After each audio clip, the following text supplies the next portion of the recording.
Alright. See, I'm right here.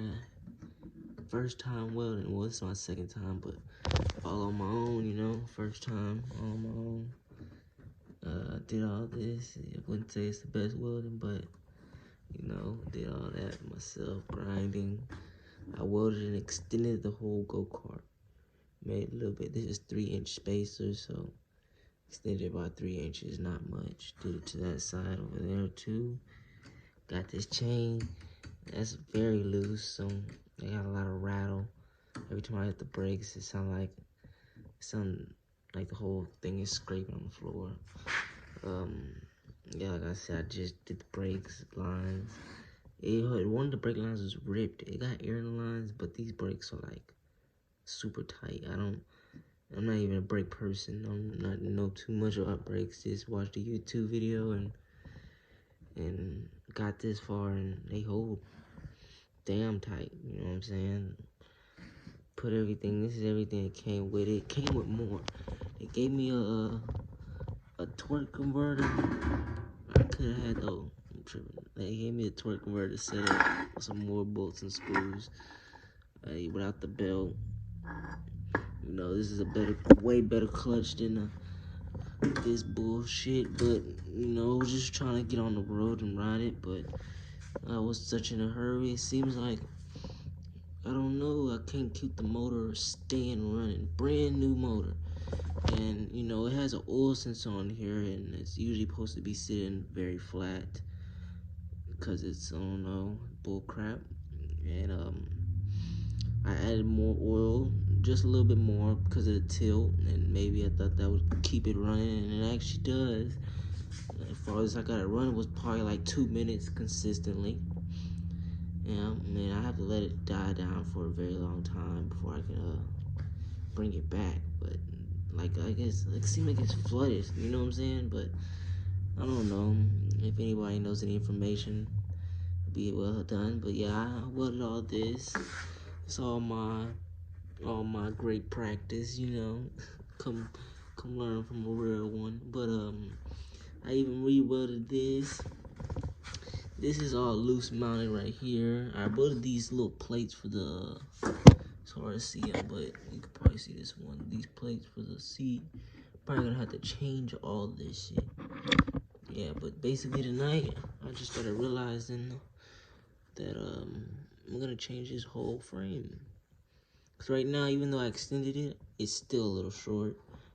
And I don't really like how the motor's sitting behind the seat. I feel like that's taking up space. Space where I can scoop the seat back a little bit more. So it isn't so much close up on the legs. And put the motor, rewound it. I'm gonna re-weld it and put it on the side. Trying to figure out how to do that part. But yeah, I put my bad. It's a lot of dust in the air.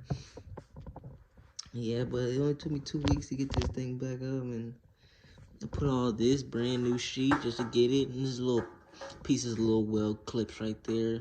It's not even screwed. I screwed this in though, but I just put this under the steering wheel, so I figured that would hold it. Gas working pretty good, you know. I put a big old spring so we get back on throttle. Look over there. That's that.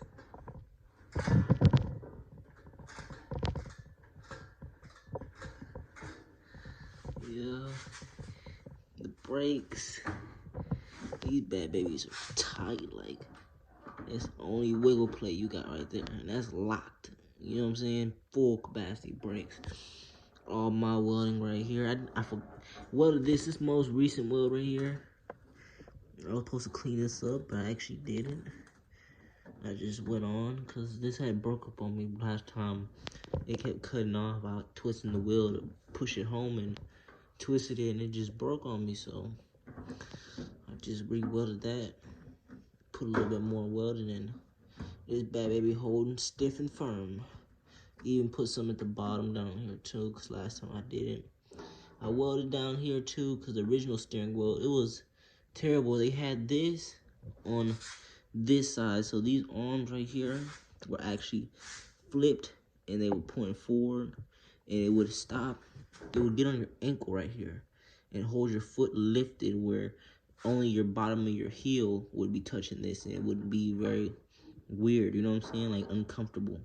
The way these people had it set up as if they seen the dream but never really did it. And now I have put everything they gave me together and really not working. So now we're gonna just try to do all the way custom, take our back all the way down, and this time we're going for a full paint job. I'm thinking about painting it green, yellow, orange. My granny says I should keep it red. I'm gonna name it, I don't know, a couple names for it. I'm thinking the demon or the I forgot the other name. What was it? I don't know. I just been thinking the demon and leaving it red. But we're gonna probably name it for sure not the Predator, because that's some bullshit. But you know, it's not a bullshit motor. I actually have one of these and it works very fine on my other go-kart. It's not as lifted as this. I do admit that this mount, I never seen a mount that is lifted this much. Honestly, if it was a two-stroke motor, we wouldn't be having these situations and probably be running a lot much faster than this. But you know, you work and you live with what you got, and it's time for another modification. So we're gonna just come back and see how it goes. I even put some fixed tire in these flats. These back tires were holding nothing, no type of air. So now they're just amazing. As a matter of fact, here's the product. It's this good shit right here. This shit inflates the tire and fixes the tire. And my tires are tubeless, so I put this in there and it fixed the seal, because the seal had busted a little bit and had a leak in the middle, so got that shit cleared up, and it was easy as fuck. Just screwed on the valve and put it right there, and this shit was live. You know what I'm saying? Once I get this baby whooping right, I'm gonna put them slicks over there on it, and motherfucker gets it dripping around the neighborhood. And I accidentally cut the back off. There was a whole back plate back here. It looked pretty cool.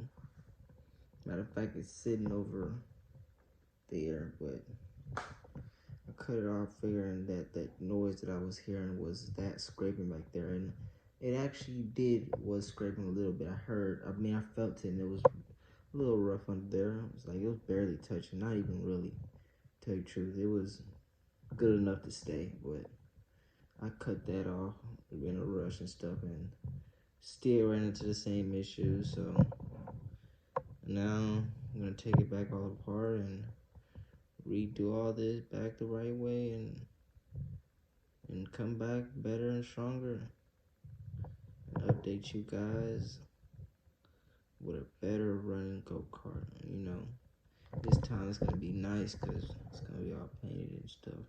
I should have went ahead and go ahead and painted some of the other parts as I see they're rusting up. Yeah, but this only took me 2 weeks right here.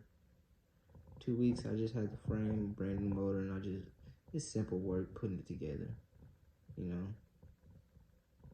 Now we're gonna go for a little bit more modification, but I see the issue when I move this seat back, which is the plan. But I probably gonna have to cut these a little bit shorter into little stakes so it can drop some, and figure a way to cut that steering wheel back off and fucking make it a little bit longer. That's it. But I don't think it's gonna be an issue when I stretch the seat back some, because steering wheel feels pretty close already, so it being a little bit forward would be alright, I believe. Yeah, but you know, time to do the disassemble.